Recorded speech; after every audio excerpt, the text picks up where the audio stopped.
থেকে BM line পরিবহন খুলনাগামী খুলনা যাচ্ছিল, আর খুলনা থেকে রূপসী বাংলা পরিবহন মাদারীপুরের উদ্দেশ্যে যাচ্ছিল। এই ফকিরহাট বাস স্ট্যান্ডে এই দুইটা গাড়ি নিয়ন্ত্রণ হারিয়ে মুখোমুখি সংঘর্ষ হয়। অর্থাৎ আমরা জানতে পারলাম যে ওখানে ব্রেক ফেল করেছিল। এই ব্রেক ফেল করার ফলে দুইটা গাড়ি মুখোমুখি সংঘর্ষ হয়। এই সংঘর্ষের ফলে প্রায় 15 জন লোক আহত হয়। আহত সবাইকে ফায়ার সার্ভিস, সিভিল ডিফেন্স গাড়ি যোগে আপনার ফকিরহাট এই আপনার উপজেলা স্বাস্থ্য কমপ্লেক্সে আনা হয়। এখানে আমরা এসে দেখতে পেলাম যে ওর মধ্যে প্রায় 6 জনের মতো ছিল মহিলা, আর বাকি 9 জন পুরুষ। এই সবাইকে উদ্ধার করে আমরা হাসপাতালে পৌঁছি। আমরা এখানে উদ্ধারের পরে যতটুকু জেনেছি যে রূপসী বাংলায় যে যাত্রীগুলো ছিলেন এরা সব 15 জনের মধ্যে বেশিরভাগ ছিল রূপসী বাংলার, এবং বাকিগুলা বিএম লাইন পরিবহন। Thank you.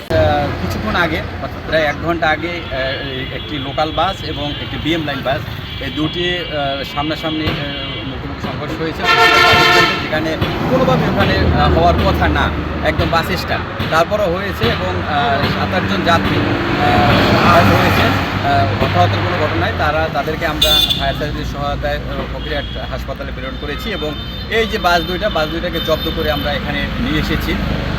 আমরা এই বিষয়ে আইনগত কার্যক্রম প্রক্রিয়া দিন। আপনারা জানেন যে আমরা হাইওয়ে পুলিশ, আমাদের কোনো যে এসপি স্যার আছে, আমাদের যে চিফ স্যার আছে, তাদের নির্দেশনায় সবসময় আমরা কাজ করে থাকি।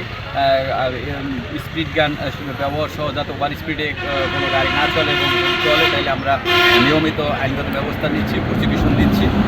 তারপরও এই অনাকাঙ্ক্ষিত ঘটনা ঘটেছে। আল্লাহর রহমত যে কোনো হতাহতের ঘটনা নাই। আমরা এই বিষয়ে আইনগত প্রক্রিয়া